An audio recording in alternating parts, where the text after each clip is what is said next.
Joining me now is the Speaker of the House of Representatives, Mike Johnson of Louisiana. Speaker Johnson, thanks so much for joining us. Republican senators have made it clear that they want to make some changes to the House bill. Senate Majority Leader John Thune told CNN the Senate's going to write its own bill.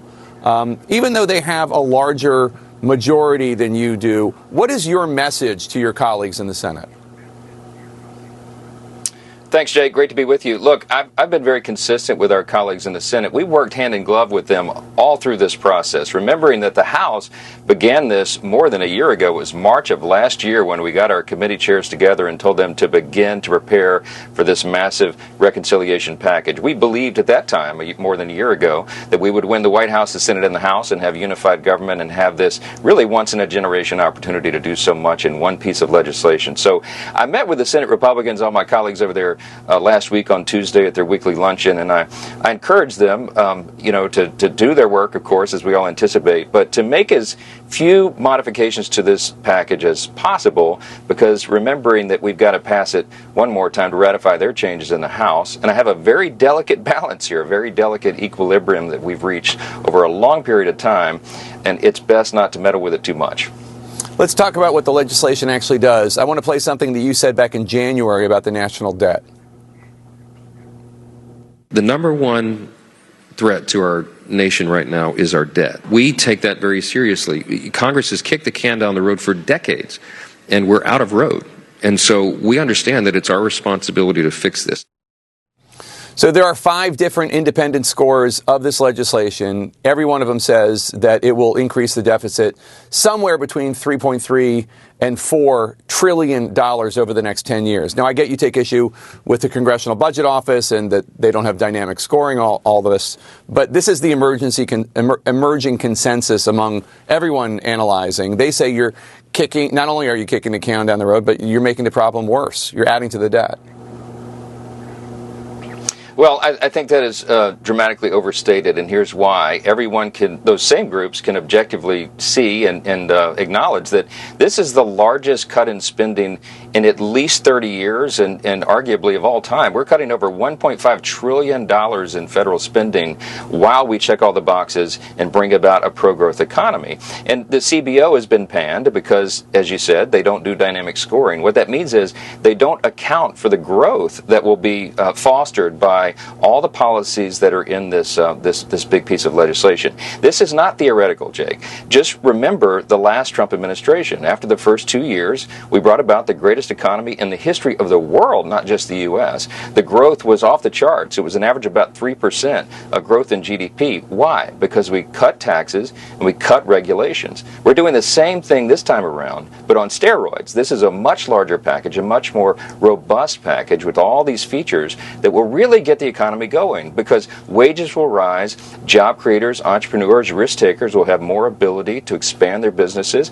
U.S. manufacturing onshore is being incentivized. All these things will work together to make the economy grow faster than many of these projections are putting forth. So we're not buying it. We'll see what happens, and we have the evidence to prove it from the past. President Trump repeatedly insisted he would not touch Medicaid and that Americans would not lose their insurance. Here's what he said just 5 days ago.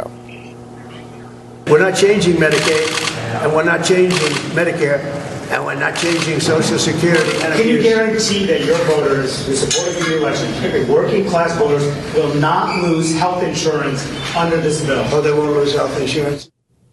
The CBO found that nearly 8 million Americans will, in fact, lose their insurance coverage because of the changes this bill makes to Medicaid. So how do you reconcile that with what President Trump said?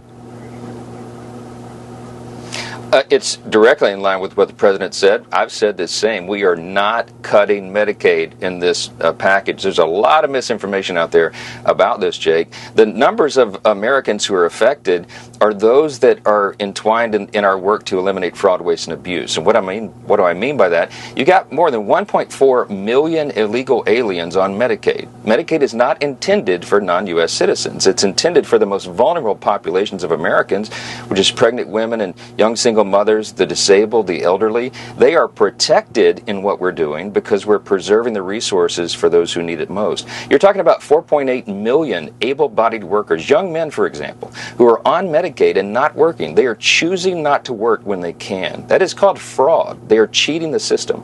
When you root out those kinds of abuses, you save the resources that are so desperately needed by the people who deserve it and need it most. That's what we're doing, and that's why this is the morality of what we're doing here is precisely right, and it comports with all the public opinion polls. When people ask whether young men, for example, who are able-bodied and have no dependents should be working, everybody says yes, and that's what our package does. So these estimates that you're hearing are accurate, but it's dealing with those numbers of people in the population, and that's going to make preserve the program and strengthen it for those who need it most. So 1.4 million people in your home state of Louisiana are on Medicaid. More than 800,000 receive SNAP benefits, also known as food stamps. Is it your contention that if any of those Louisianans lose their benefits, it's because they shouldn't have been receiving them because they were committing waste, fraud, or abuse? Yeah, look, my district, as every district in America, has people who are on the program who shouldn't. And when you're talking about, I keep using this example, a young able-bodied man with no dependents, there's no reason he should not be working. We are the party that supports human dignity, and we find purpose and dignity in our work. It's good for the individuals involved. It's good for their community. It's good for society at large. When you're talking about work requirements, by the way, it's very flexible. It just means that you either work or you volunteer, do something meaningful in your community, or you're in a job or work training program. 20 hours a week. I mean, this is not some huge demand. If you're going to be on the public wagon, you have to do something to help pull it if you're able. And again, Jake, the purpose of this is to preserve these very necessary, very important safety net programs for the people who actually need and deserve them, and not those who are gaming the system. And I think I'll go into any town hall anywhere in America, my district or otherwise, and explain this, and everyone nods in agreement and understands it. So the Democrats are trying to twist the facts. They're trying to put out misinformation because they're going to vote against this, and there's no way to defend it. What it means is they're going to be voting for more fraud, waste, and abuse instead of the elimination of it, which is what our package does. It's not just Democrats, though, right? I mean, there are voices in MAGA world sounding the alarm that cuts to Medicaid could really impact Trump's own supporters. Take a listen. Medicaid, you got to be careful because a lot of MAGA's on Medicaid. I'm telling you, if you don't think so, you are dead wrong. Just can't take a Medex to it, although I would love to. This is real Medicaid benefit cuts. I can't support that. No Republican should support that. We're the party of the working class, Manu. We need to act like it. That was Steve Bannon and Senator Josh Hawley of Missouri. What is your response to them? Yeah, look, I don't disagree with that. Of course, there's lots of people on Medicaid and in our party and others, but again, if they look at the final package and the details of what has come through the House, I think we reached the right point. And Jake, it also brings up the very important point that we're trying to do this on a very aggressive timetable. The reason I tried to get this done, and we did get it done, before Memorial Day and send it to the Senate, is so the President can be signing this into law by Independence Day on July 4th. Why is that so important? Because we've got to get relief to the American people, and then we also need to, for political purposes, give a lot of time, enough time for everyone to see that this package actually is what we say. It's going to help the country. It's going to help the economy. It's going to help all boats to rise, just as we did after the first 2 years of the first Trump administration. And so we're anxious to get this signed into law so people feel it and see it before that midterm election, and they understand it is the Republicans who are doing the best for hardworking Americans, low-income families, and everyone who deserves a better shot. I want to ask you about something else. President Trump held a closed-door event Thursday night for top investors in his private cryptocurrency. We do not know who was there. The list has not been released. We do not know how much of the money came from outside the country. The president has, of course, a huge role to play when it comes to regulating crypto. I really have a difficult time imagining that if this was a Democratic president doing the exact same thing, you wouldn't be outraged. Well, look, I don't know anything about the dinner. I was a little busy this past week, as you know, getting the reconciliation package over the line. And so I'm not going to comment on something I haven't even heard about. I'm not sure who was there or what the purpose was, but I'll say this: President Trump is very active. He's very engaged. He's the greatest deal maker, one of the greatest deal makers of all time. He is working on these trade imbalances that we've had and having tremendous success. We've got over 75 countries now renegotiating their trade agreements with America.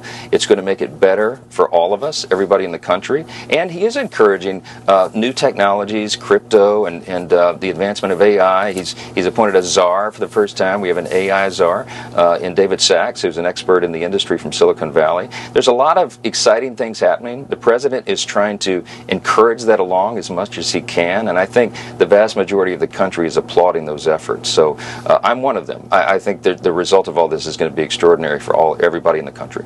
But on this matter with the crypto, shouldn't we at least just know who was at the dinner? Wouldn't you want to know that list of people?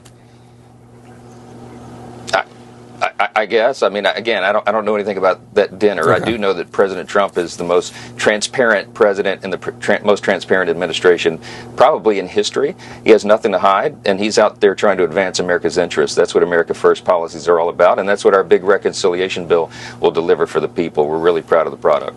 Mr. Speaker, I know you have a lot of military veterans and Gold Star families in your congressional district. I know your son is at Annapolis. I wish you a meaningful and peaceful Memorial Day weekend. Thank you so much for being with us today. Same to you, my friend. God bless.